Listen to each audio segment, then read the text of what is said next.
Olá, tudo bem com você? Estou aqui para recapitular a lição da Escola Sabatina, como tenho feito toda semana, mas de um jeito diferente, de um jeito especial e com um amigo especial também.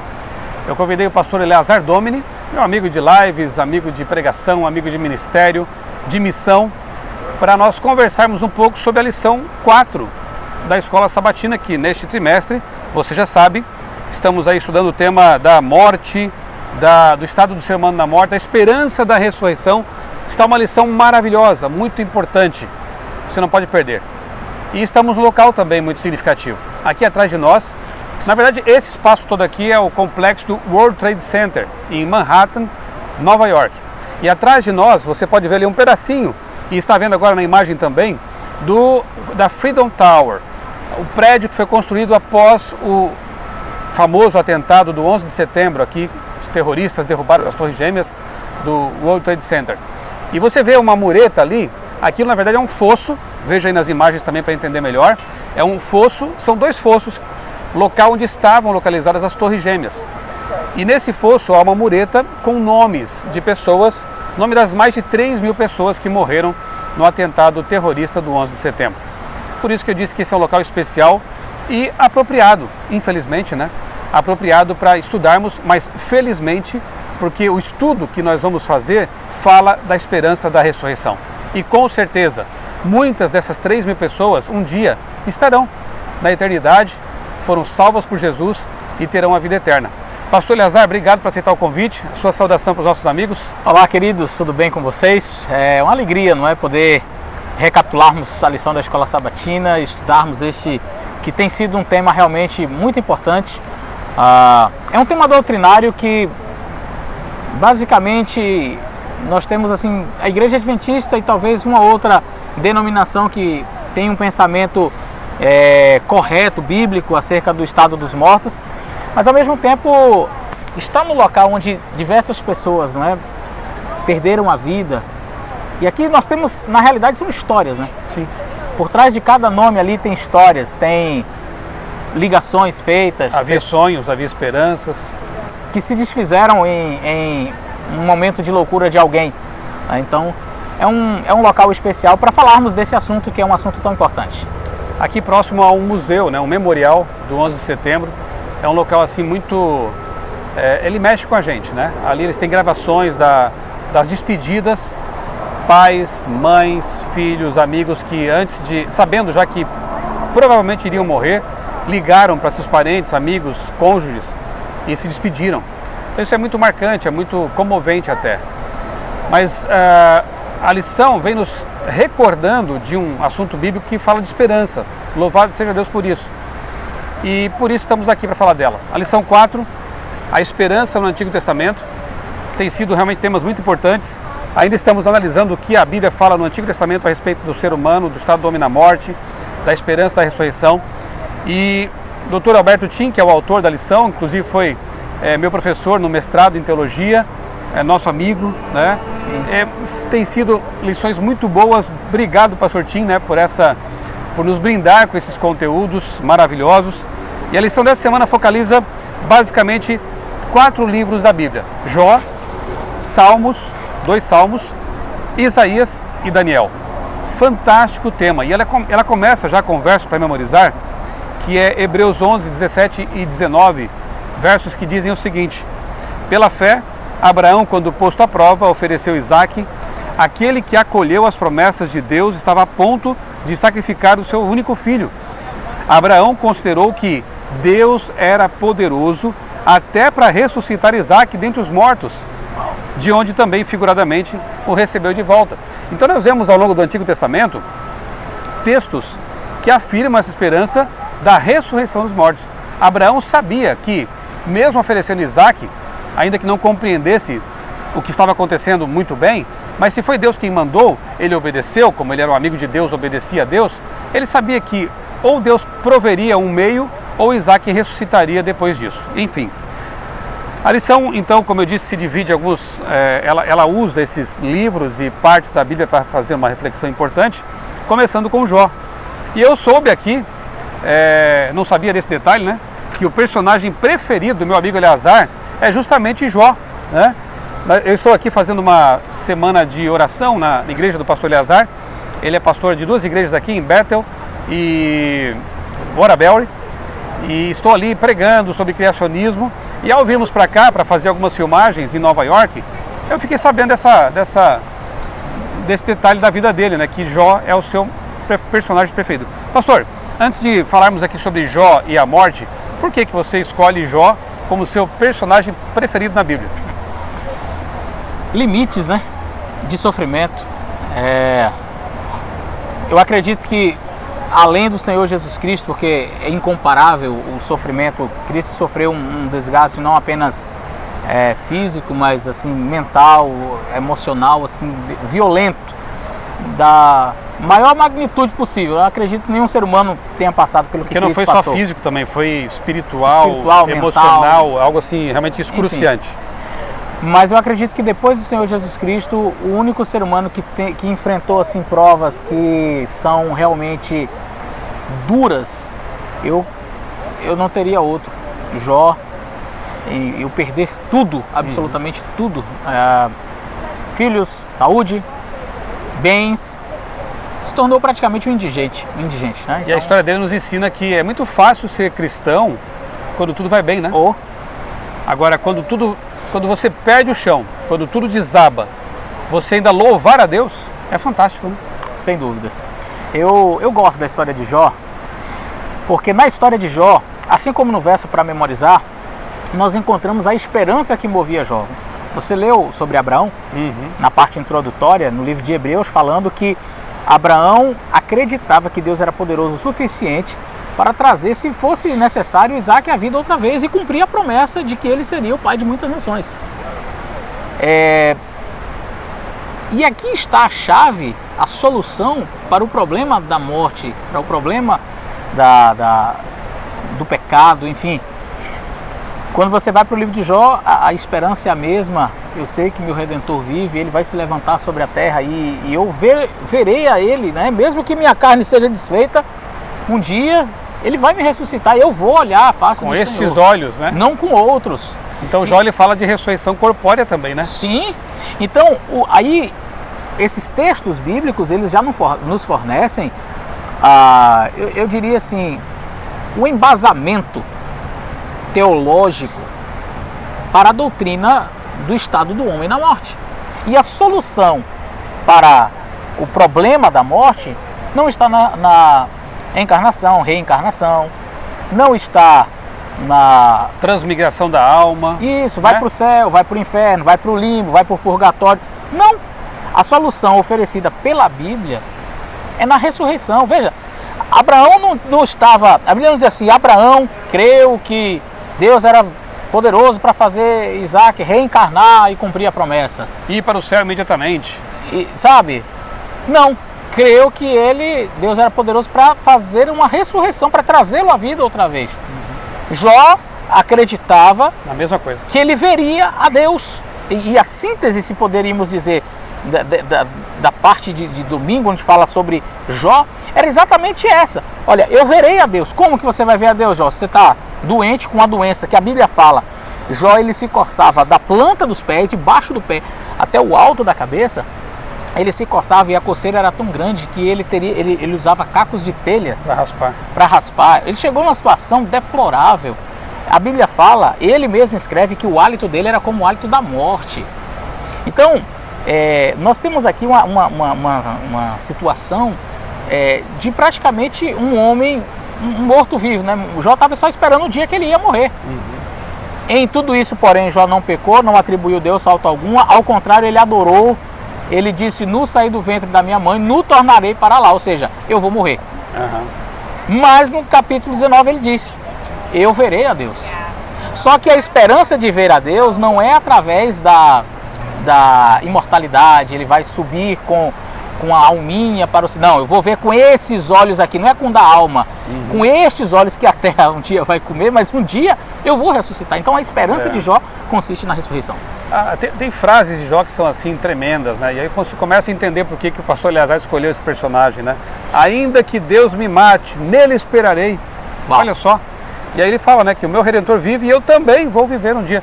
Então realmente a história de Jó, a pessoa de Jó, a crença de Jó são uma inspiração para todos nós. Não importa o que você esteja passando, se a sua vida está realmente difícil, né? Quantas pessoas dessas milhares, milhões que passam por aqui, por essa cidade cosmopolita, famosa, não têm também seus sonhos despedaçados? Estão apenas passeando pelo mundo, tentando buscar felicidade, mas não tem uma esperança real. Talvez o máximo que elas possam ver de beleza é isso aqui, mas não tem essa esperança do além-túmulo, da vida eterna. Pastor, segunda-feira fala sobre o Salmo 49, né, do poder da sepultura. Eu vou ler uns trechinhos aqui da lição que dizem assim: mas os tolos se esquecem de que sua honra desaparece e que eles perecem, assim como os animais. Salmo 49, verso 12. Como ovelhas estão destinados à sepultura, e a morte lhes servirá de pastor. A aparência deles se desfará na sepultura, longe das suas glórias e mansões, gloriosas mansões. Salmo 49, 14. Essa glória toda que a gente vê, esses grandes prédios, arranha-céus, muitos metros de altura, de aço e vidro, tudo isso um dia vai ser queimado, vai desaparecer. Então esse Salmo 49 ele contrasta essa visão limitada, tacanha dos pagãos, dos ímpios, dos que não têm Deus de verdade, com a dos que têm Deus, que é uma visão que vai além do alcance, além da terra, além desta realidade temporária. É uma visão eterna. Então aqui diz que no Salmo 49, verso 15 ainda, que mas Deus remirá a minha alma do poder da morte, pois ele me tomará para si. Bonito isso, né? E algumas pessoas querem interpretar isso aqui de maneira errada. Alguns colocam o seguinte: Deus remirá a minha alma da sepultura. Na minha versão diz, mas Deus remirá a minha alma do poder da sepultura, pois me receberá. Então uma pessoa assim, pensa assim, não, você vai ficar na sepultura, a carne fica lá, mas Deus, a sepultura não vai prender a sua alma, ela vai subir. Não é disso que o texto está falando, porque alma, no conceito bíblico, já vimos isso aqui na lição, inclusive, né? É ser humano, e alma morre. Porque lá em Ezequiel diz, todas as almas são minhas, assim como a alma do pai é minha, a alma do filho é minha. A alma que pecar, essa morrerá. Então a alma morre. Por quê? Porque alma não é o que você tem, alma é o que você é. De acordo com a Bíblia, você é alma. Adão tornou-se, não recebeu, tornou-se alma vivente. Lembra? Já estudamos isso também, né? Exatamente. Eu vou deixar na descrição do vídeo aqui, inclusive, 2 vídeos. Um com o título A Verdade sobre a Morte. Eu tenho um estudo aí de mais de 1 hora sobre esse assunto. E o outro eu esqueci o título, mas é da minha série ali, o que você precisa saber antes do fim. E um dos temas foi justamente sobre a morte. Vou deixar aqui abaixo se você quiser aprofundar, enviar para amigos, compartilhar com pessoas com quem você está estudando a Bíblia, fique à vontade, tá bom? Lição de terça-feira, pastor. O tema de estudo aqui é o Salmo 71, né? E aqui nós vemos um salmo que alguns têm como figurado, outros como literal. A lição diz que é ambas as coisas, mas que traz sim uma lição importante também no que diz respeito à questão da mortalidade e da imortalidade. A lição diz assim, ó: com a certeza de que Deus era sua rocha e fortaleza, o salmista suplicou: sê tu para mim uma rocha habitável, em que eu sempre possa me refugiar. Não me rejeites na minha velhice, quando me faltarem as forças, não me desampares. Ó Deus, não te ausentes de mim. Deus meu, apressa-te em me socorrer. Então ele acrescentou, né? Tu, que me fizeste passar muitas e duras tribulações, restaurarás a minha vida, e das profundezas da terra de novo me farás subir. A lição apresenta 2 formas de entender esse verso aqui. Sim, é uma figura que pode ser compreendida como um aspecto simbólico, né, mostrando como Deus vai tirar o ser humano da angústia. A gente pode entender, por exemplo, o texto de Isaías, ele trabalha da mesma forma. Dessa forma, eu vou dizer qual que é o texto, mas dessa forma assim, simbólica, mas tratando de algo que é real. Sim. Deus vai me trazer das profundezas da terra.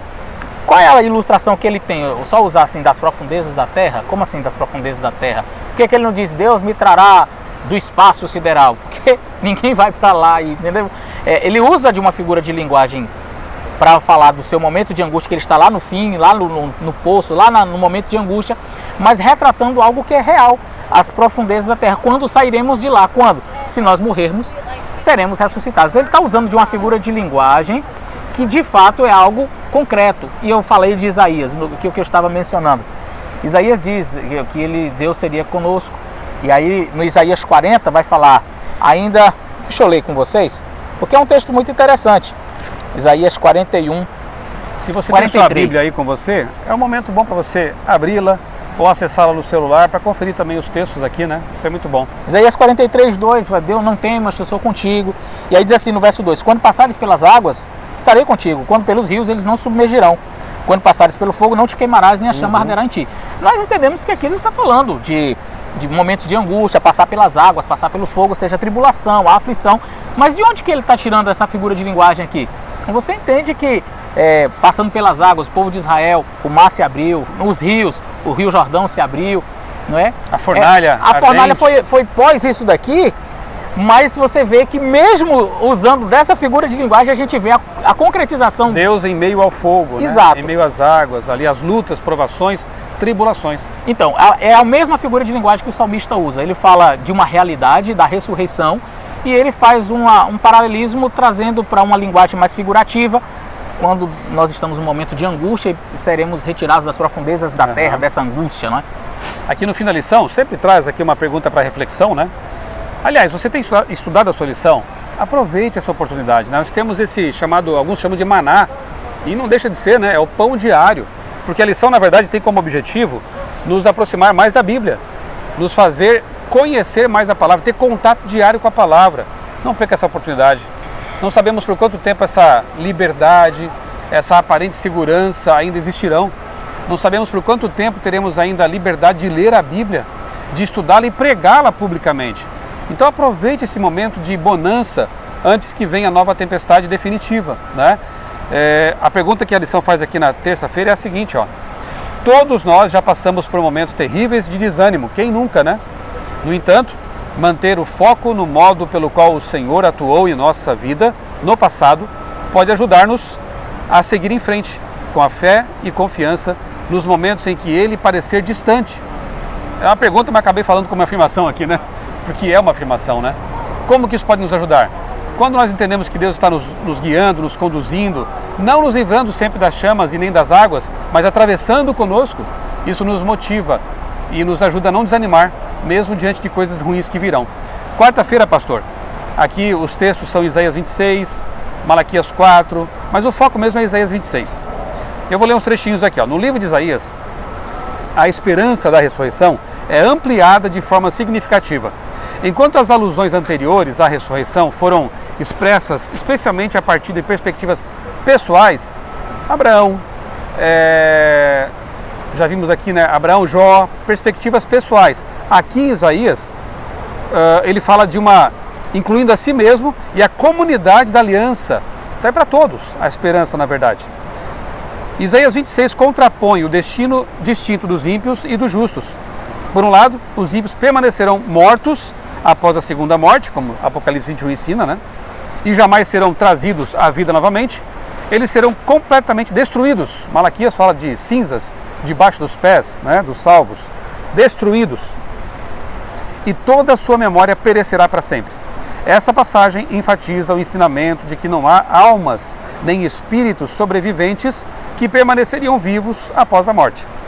Sobre a destruição final dos ímpios, que acontece depois, o Senhor declarou em outro lugar que os ímpios serão queimados e não lhe restarão nem raiz nem ramo, como diz Malaquias 4 também.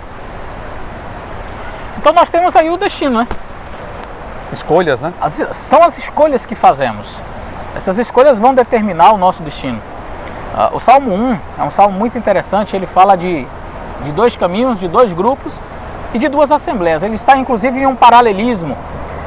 Você tem, bem-aventurado é o homem que não anda segundo o conselho do ímpio, não se detém no caminho do pecador e nem se assenta.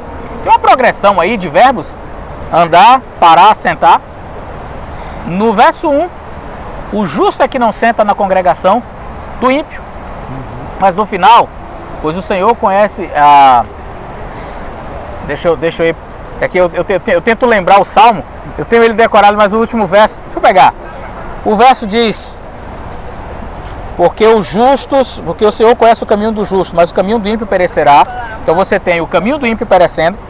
Mas aí, aqui, pelo que os perversos não subsistirão no juízo e nem os pecadores na congregação do justo. Então veja, no final são os pecadores que não se assentam na congregação dos justos e o caminho que o justo não andou no caminho do ímpio no verso 1, no final, porque o Senhor conhece o caminho do justo, mas o caminho do ímpio perecerá. Então são escolhas. Sim.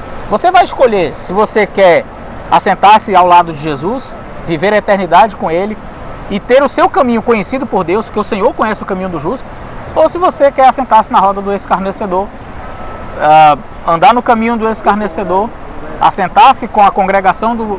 Mas aí você não tem condições de assentar-se na congregação dos justos no final. E não vai poder ter a esperança que está aqui no verso 16 de Isaías 19, do capítulo 26 de Isaías, né, que diz assim: os teus mortos e também o meu cadáver, olha aí a ressurreição corporal, né?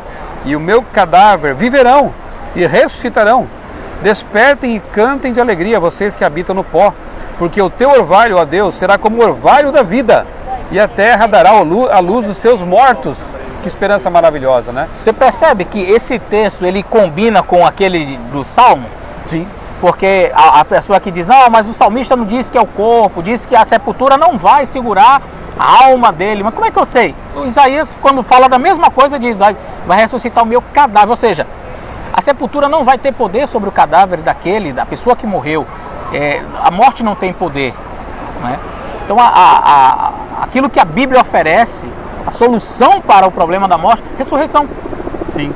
E aqui, inclusive, na lição, é mencionado ali um filósofo ateu bem conhecido, Bertrand Russell, que fazia tentava fazer piada com a esperança da ressurreição, dizendo assim: então se um missionário morreu lá entre canibais e cada um comeu um pedacinho, como é que esse camarada vai ressuscitar? Né? Que bobagem, né? Deus não é obrigado a usar os mesmos átomos, as mesmas moléculas que compuseram o cadáver que pereceu. Claro que alguns são cremados, alguns são devorados por tubarões, sei lá, muitos são sepultados e enterrados. Os que morreram aqui no World Trade Center, com certeza muitos cadáveres não puderam ser identificados mais. Estavam ali espalhados pelos destroços, né, do desabamento. Como Deus vai ressuscitar esses cadáveres?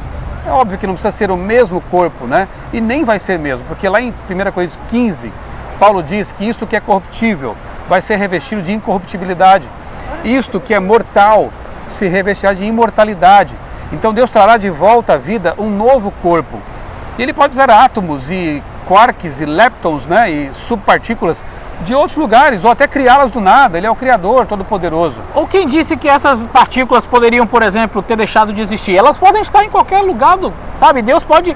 Olha, a pessoa querer limitar o poder de Deus é triste. Triste como, né? Quer dizer, o Deus que ele diz assim, haja separação entre as águas, apareça a porção seca.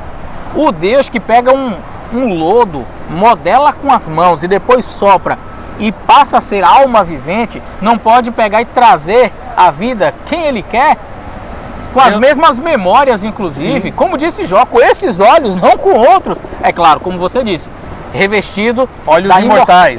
Olhos que enxergam por muitos e muitos quilômetros, né?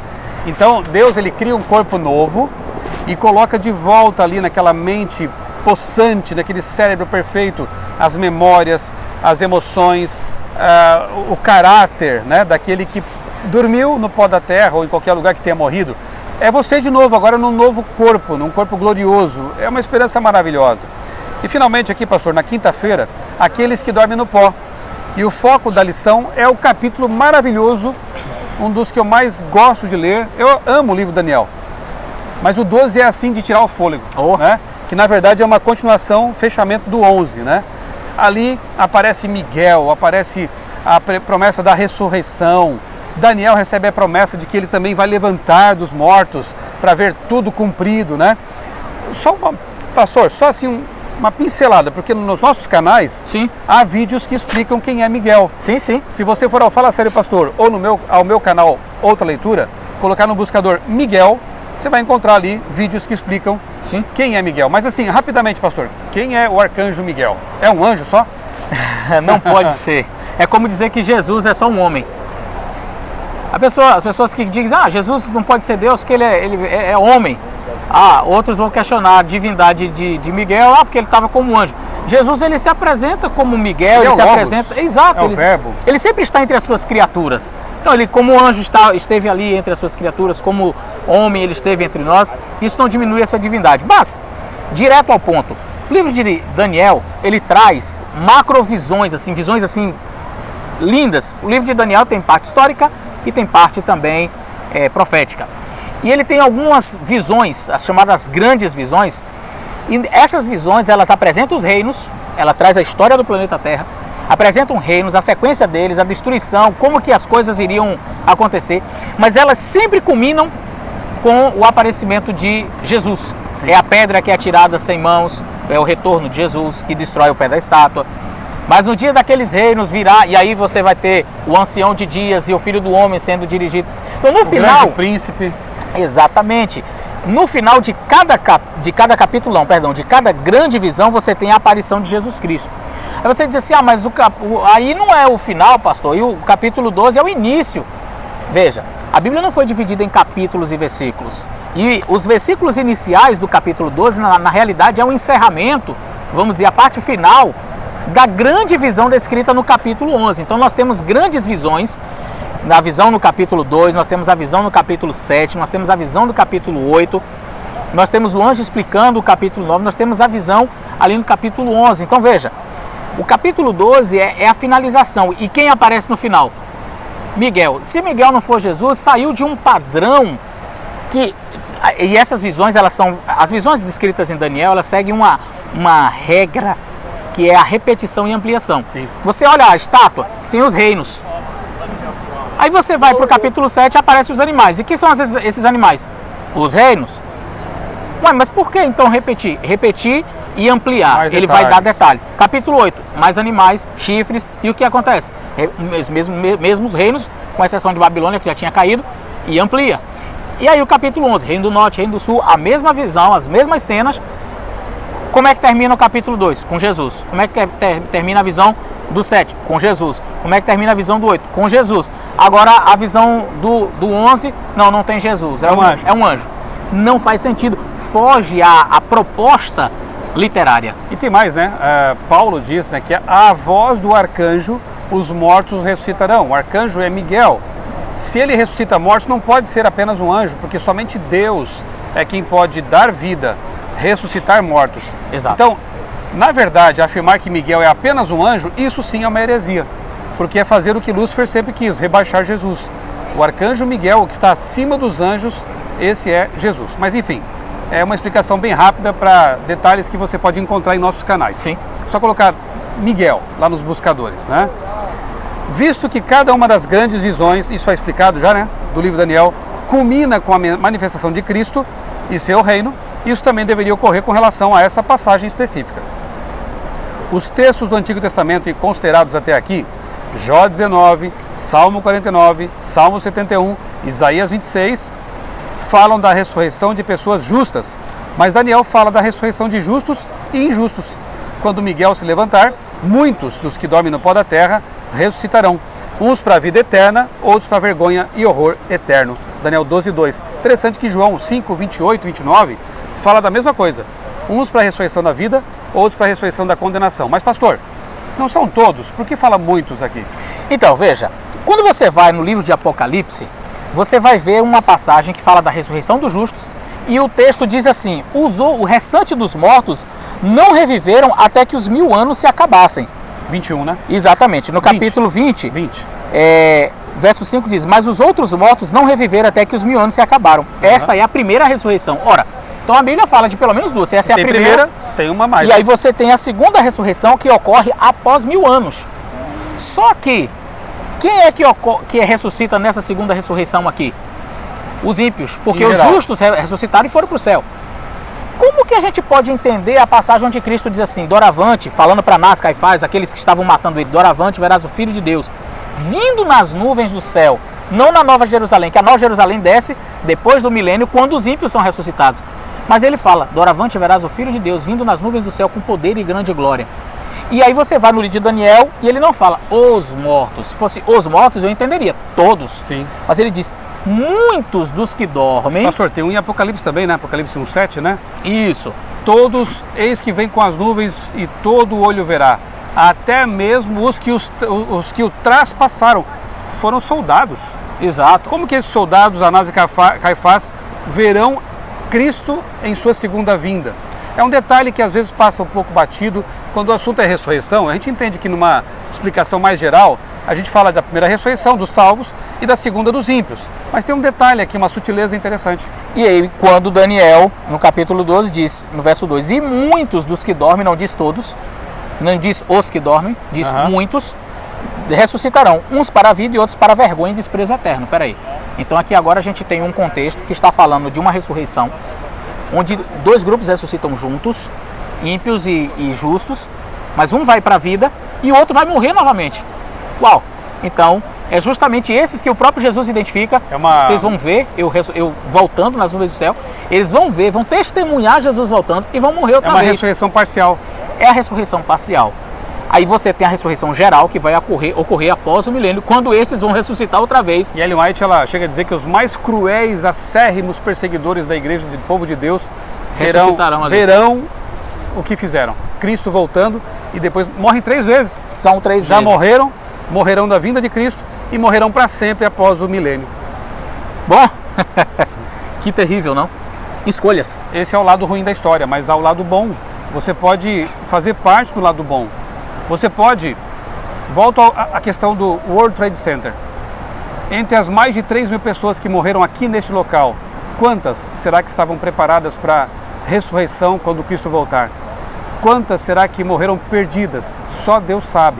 Mas você ainda está vivo. Eu e o pastor Eleazar estamos vivos ainda. Então a nossa decisão está sendo tomada cada dia. Se você decide andar com Cristo, você está andando com a vida. Ele disse, eu sou a ressurreição e a vida. E você já tem, por antecipação, a vida eterna. Vai ser só um piscar de olhos se morrer. E se Jesus voltar e você estiver vivo, é mais rápido ainda.